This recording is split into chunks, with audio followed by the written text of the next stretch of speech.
తర్వాత కులమతాల మీద కూడా కులం కులం అని కుచితాలు పెంచుకోకు,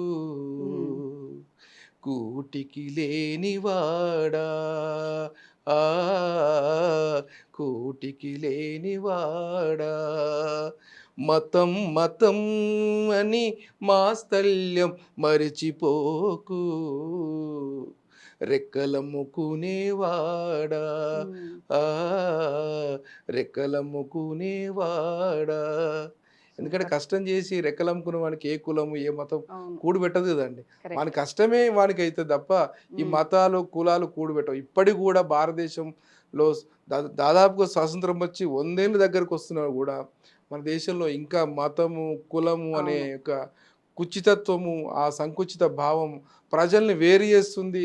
డివైడింగ్ పాలసీ ఇంకా కొనసాగుతుంది. బ్రిటిష్ వాళ్ళు మనం విచ్ఛిన్నం చేయడానికి ఆ డివైడింగ్ పాలసీ అంటే వేరు చేసే పాలసీ తీసుకొచ్చారు. ఇంకా కూడా మన పాలకులు దానికి అనుసరిస్తున్నారు. ఎందుకంటే అది చాలా ప్రభావవంతంగా ఓటు రాజకీయానికి పనిచేస్తుంది కాబట్టి.